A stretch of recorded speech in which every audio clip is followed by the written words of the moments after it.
Իմ հայրենիքը սկսվում է աշխարհի այն կետից, որտեղ ես ծնվել եւ մեծացել եմ։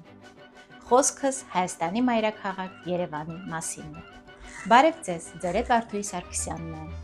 Եվ Tea Stories from Vard Content-ի մաս պատմությունը այսօրվա աշխարհի ամենաարևոտ ու վարդագույն քաղաքի եւ ամենահյուրասեր ու զարգացած երևանցիների մասին է։ Զարգացած բառը ես պատահականորեն չօգտագործեցի, կա հաստատված տեղեկություն, որ երևանցիների մոտ 93%-ը բացի հայերենից տիրապետում են նաև ռուսերեն եւ անգլերեն լեզուներին, գոնե խոսակցական մակարդակով։ Երևանը աշխարհի ամենաանվտանգ երկրներից մեկն է, եւ այստեղ հյուրասեր մարդիկ քեզ հետ կխոսեն ճարտարապետությունից, գեղանկարչությունից, երաժշտությունից, կպատմեն իրենց խաչքարերի մասին, քեզ կուղեկցեն Սարյանի տուն-թանգարան, որտեղ այսօր տնօրինում է նրա թոռը Ռուզան Սարյանը։ Ու այս մոտ 1000 մետր ծովի մակարդակից բարձր գտնվող քաղաքում, ամեն մի բնակարանում առավոտները հիմնականում սկսվում են սուրճով։ Իսկ ինչ գիտենք մենք քաղաքի մասին, քաղաքի պատմության մասին, անվան մասին, ուսումնասիրենք, հասկանանք։ Նախ նշեմ, որ այս բնակավայրը աշխարհի ամենահնագույն բնակավայրներից մեկն է։ Այստեղ հազարամյակների պատմություն ունեցող քարայրներ կան, որոնցից հայտնին Երևանյան կամ Հրազդան քարայրն է, որը գտնվում է Երևանյան լճի կողքը Հրազդանի ձախ ափին։ Իսկ ընդհանուր առմամբ քարայրների թիվը այստեղ մոտ 100-ն է։ Երևանի անունը կապված է Նոյի աստվածաշնչյան առասպելի հետ, երբ Նոյը իջնելով Արադ լեռան գագաթին տեսնում է մի քաղաք, որը հետո պիտի դառնար Երևան եւ գոչում Երևաց, այստեղից անվանումը Երևան։ Երևան անվանումը նաեւ կապված է այստեղ ապրող արիացիների հետ, Արիվան, Երևան։ Իսկ ամենատարածված անվանումը, որով մենք ճանաչում ենք Երևանը, դա Էրեբունի Երևանն է, եւ մենք քաղաքի տոնն էլ ենք նշում այս անունով, ի շնորհիվ Պարյուր Սևակի բանաստեղծության։ Երևան դարձած իմ Էրեբունի, դարերս ապրել, բայց մնացել ես միշտ պատանի, քո Մասիս հորով, քո Արաքս մորով, մեծանաս դարով Երևան։ Այս բանաստեղծությունը ծանոթ է բոլորիս, երաժշտության հեղինակը Էդգար Հովհաննիսյանն է, կոնսերվատորիայի դասախոս եւ շատ ֆիլմերի երաժշտությունների հեղինակ։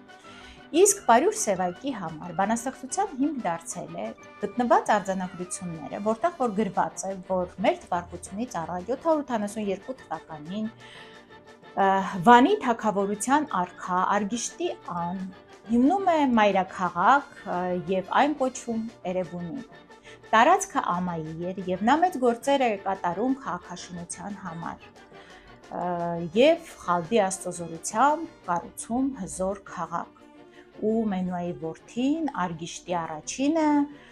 կառուցում է քաղաքը, հզոր քաղաքը, ի հզորություն Դիայնայի եւ ի սարսափ թշնամիների։ Իսկ Երևանի անվանումը, որպես Երևան այսպես, առաջին անգամ մենք հանդիպում ենք Սեբեոսի գիրք թղթոց պատմության մեջ, որտեղ որ նա պատմում է Երևանի մասին։ Իմ համար Երևանը հին թաղամասերն են։ Ղռերը, Մետաքսը, Չարբախը, Նորագավիթը, Նորքը, Կոնդը։ Կոնդի անվանումը կապված է պապիս ընտանիքի հետ։ Հիշում եմ այնտեղի կոլորիտը, սենյակում կանգնած մեծ ժամացույցը եւ Կոնդի փոքրիկ փողոցները։ Կոնդ նշանակում է բարձր, երկար գլուխ։ Իսկ Կոնդի առաջին հիշատակումը մենք կարդում ենք 1655 թվականին Կոնդում գտնվող Սուրբ Հովհաննես եկեղեցու պատերին, որը կառուցել են աղամալյանները։ Այստեղ է գտնվում նաև նրանց առանձնատունը շքեղ։ Կոնդի հյուսային սահմանը Հրազդան գետն է, արևելյանը Թոքմախը։ Իսկ Երևանը այս տեսքով կառուցել է 20-րդ դարի սկզբին ակադեմիկոս ճարտարապետ Ալեքսանդր Թամանյանը։ Այս քաղաքի համալիրի կենտրոնը, Հանրապետության հրապարակը 1937 թվականին Փարիզում կայացած համաշխարհային մրցույթում արժանացել է ոսկե մեդալի։ Քաղաքի դեմքը ճարտարապետության նաև Հյուսիսային պողոտանը, որը նույնպես նախագծել է Ալեքսանդր Թամանյանը։ Հյուսիսային պողոտան այսօր իրենից ներկայացնում է քաղաքի նոր մասը եւ այն զբոսաշրջիկների սիրելի վայրերից է։ Ճառագայթաձև այդ փողոցներով այս քաղաքը սիրելի է եւ բնակիչների եւ զբոսաշրջիկների համար։ Երևանում ճարտարապետության գլուխգործոցներից է Սպենդիարյանի անվան օպերա եւ բալետի թատրոնը, որտեղ 1933 թվականին կայացել է Սպենդիարյանի օպերան Ալմաստ։ Գլուխգործոցներից է ճարտարապետության մատենադարանը, որտեղ պահվում են հզոր գործեր, պատմական գրքեր, ձեռագրեր, աշխատություններ, փաստաթղթեր, եւ որը համարվում է աշխարհի հնագույն ու մեծագույն պահոցներից մեկը։ Ճարտարապետության գլուխգործոց է Երևանի պետական համալսարանը, իմ հարազատ բուհը եւ համալսարանական այդ անունը միավորում է մայրբուհն ավարտած բոլոր ուսանողներից։ Այստեղ առաջին ռեկտոր Յուրի Ղամբարյանի ջանքերով կարդացվել են Մանուկ Աբեղյանի, Հակոբ Մանանձյանի, Աշխարհաբեկ Խալանթարի եւ շատ այլ հայտնի մարդկանց դասախոսությունները։ Համալսարանի բակում է գտնվում աղբյուրը, որը մեր պայմանական հանդիպման վայրերից մեկն է։ Իսկ Երևանում հաստատ ծարավ չես մնա, որովհետև ամեն մի շենքի բակում, ամեն մի փողոցում կա սառնորակ ջուր։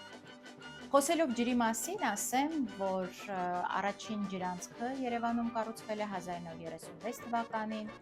որը Խանաքերից սկիզբ էր առնում, անցնում Կոնդով, Կոնդի այգիներով եւ թափվում Թոքմա։ Իսկ Խանաքեր Զեյթուն թաղամասը այսօր կենտրոնի հետ կապում է Կասկադը իր պարտեզներով, իր պատշգամբներով, ցուցասրահներով, մեծ շինություն է, զբոսաշրջիկների սիրելի վայրերից մեկը, որը նույնպես նախագծել է Թամանյանը։ Կասկադը անունը նշանակում է ջրվեժ եւ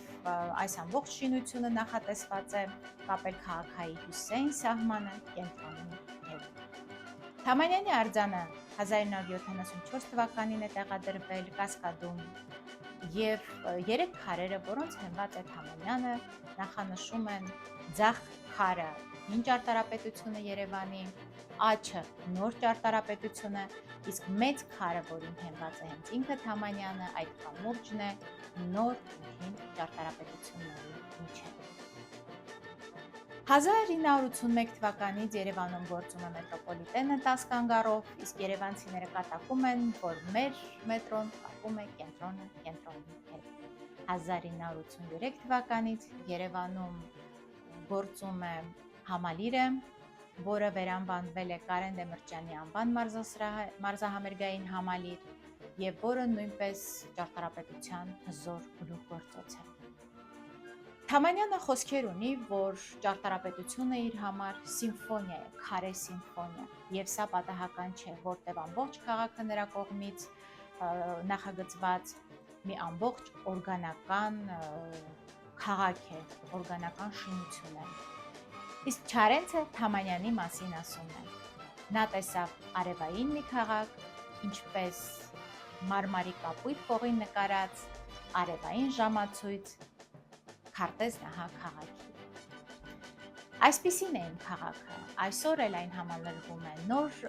ճարտարապետական շինություններով եւ ինչպես Թամանյանական 3 քարերը, իմ քաղաքը հնի ու նորի միաձուլումն է, համակցություն։ Այդ գեղեցկությունը ճարտարապետության հենց այդ հնի ու նորի կապն է։